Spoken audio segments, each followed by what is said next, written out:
Color grading isn't about having more tools, it's about having the right ones and knowing exactly when to use them. I've been color grading in DaVinci Resolve for years now across client work, personal projects and YouTube videos, and over time I've built a toolbox I rely on almost every single day. In this video I want to show you what's actually inside it. Let's get into it. Before we get into specific tools, I want to set one thing straight. You don't need plugins to become a good colorist. DaVinci Resolve already has some incredibly powerful tools built in, and most people either don't use them at all or barely scratch the surface. So, in the first part of this video, I want to focus only on the tools that are already inside Resolve. Then, in the second part, we'll move into the third-party tools I rely on to speed things up or push certain looks a bit more. So, let's start with the built-in plugins. The first tool I usually reach for when I start grading is Chromatic adaptation. This isn't a creative effect, it's a precise white balance correction tool that models how our eyes adapt to different lighting conditions. Instead of just dragging temperature and tint sliders, it shifts the image from one illuminant to another in a much more perceptual way. In practice, I apply this right after my initial CST node, before most other grading adjustments. I'll match the source illuminant to the light on set or a close estimate, then set the target illuminant to where I want the image to land, and then fine-tune the result using linear balancing. This combination gives me very accurate and natural starting point, especially with mixed lighting, and sets up neutral base that everything else can build on cleanly. The next tool I want to talk about is Texture Pop. I mostly use this to deal with footage that's too sharp, especially drone shots or smartphone footage. Those cameras tend to over-sharpen the image, and that digital edge can become distracting once you start grading. Texture Pop lets me soften or enhance micro details without destroying overall sharpness. Instead of blurring the image, I can control exactly which texture sizes I'm affecting. I almost always use it in advanced Luma Chroma mode, gently pulling back the tiniest details to calm the image down, then adding a touch of fine detail back in so it doesn't start looking too soft. And when I'm working with skin tones, I'll sometimes use it for subtle skin softening, shaping the texture with rough and coarse sliders just enough to clean things up without losing detail.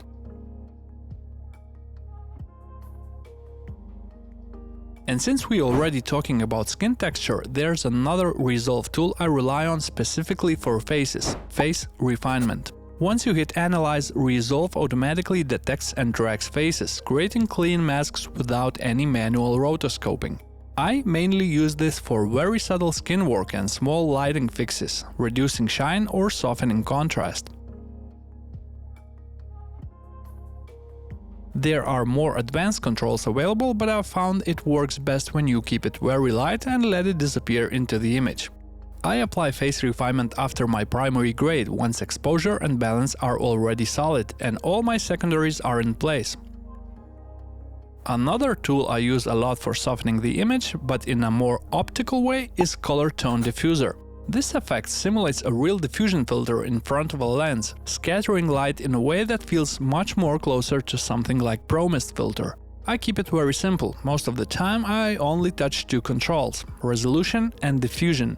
Resolution takes the digital edge of modern cameras, while diffusion adds that gentle highlight softness you usually associate with real glass. I use very small values here, but they make a noticeable difference. You don't want the viewer to see the effect, you just want the image to feel more organic. I usually place Colortone diffuser toward the later part of my node tree. And if you want to push that softness a bit more into something more noticeable, that's where glow effect comes in. Glow is one of those tools that can fall apart quickly, but when used carefully, it adds a really beautiful highlight bloom. It selectively affects the brightest parts of the image, shaping how highlights behave instead of lifting exposure. My setup is simple: threshold all the way down, composite mode to soft light, and then I control the effect using blend. Just like with diffusion, the key here is subtlety. If the glow effect jumps out immediately, it's probably too strong.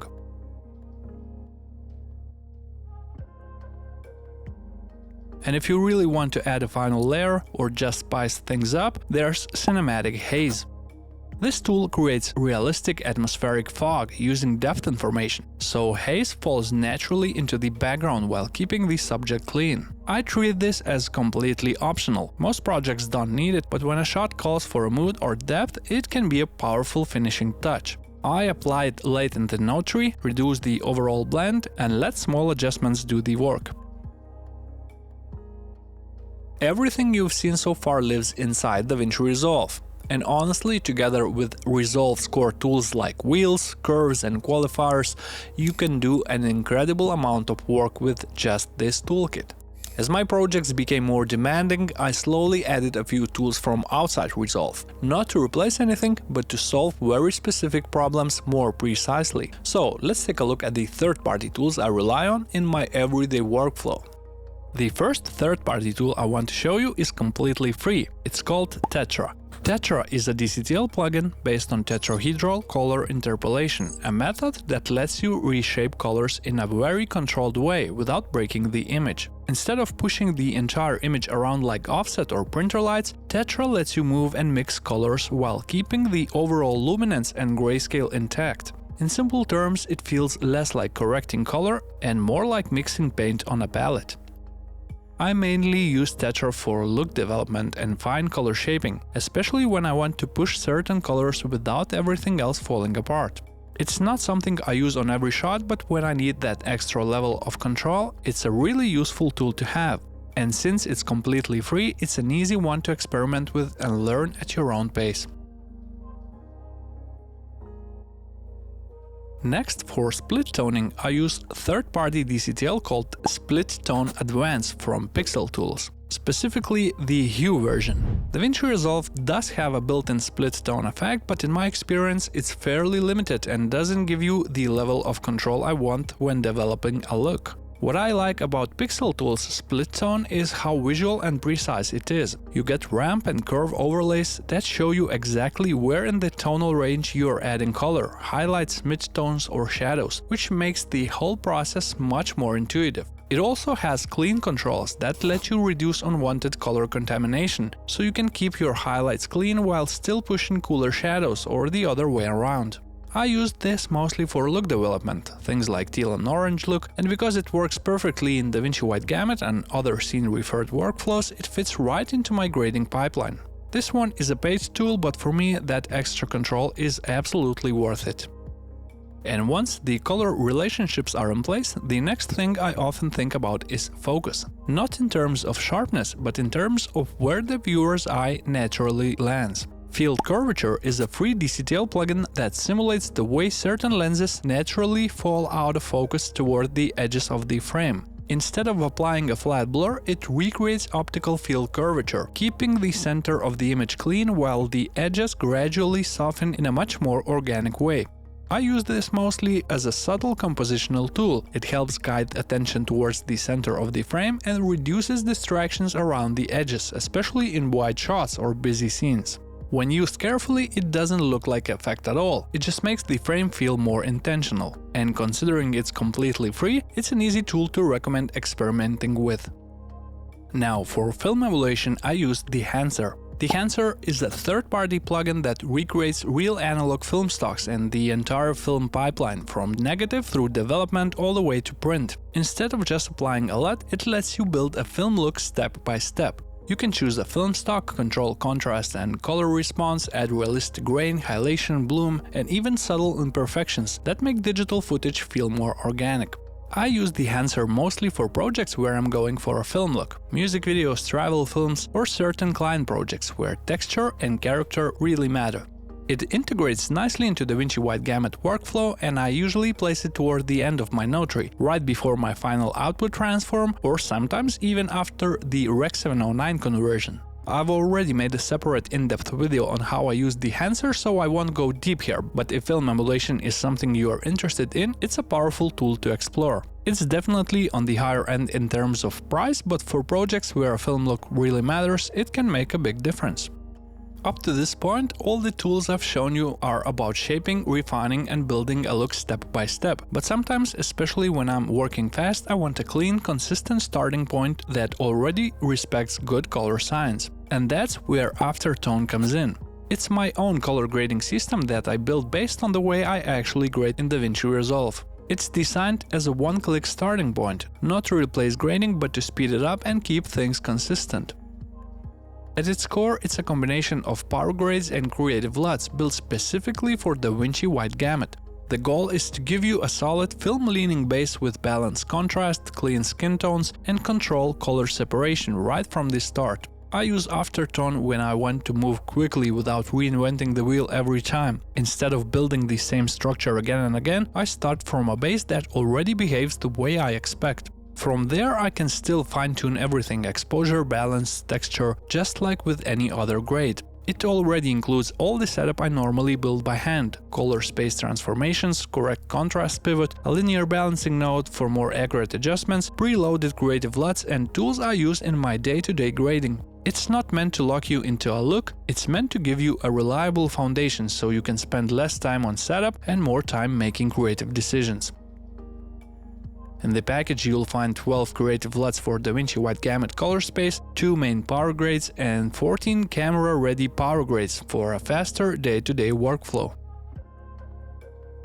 Once a look is built, the last big question is how the image actually gets rendered for display. And that's where a good display transform really matters. For that final step, I often use a free DRT called JP2499, developed by colorist Juan Pablo Zambrano. Instead of using a standard color space transform, this DCTL acts as a full display rendering transform, taking something like DaVinci wide gamut and converting it to Rec 709 in a very controlled film-leaning way. What I like about JP2499 is that it's not just a technical conversion, it has a strong aesthetic component built into it, with richer contrast, better color separation, and very smooth highlight handling compared to a default CST.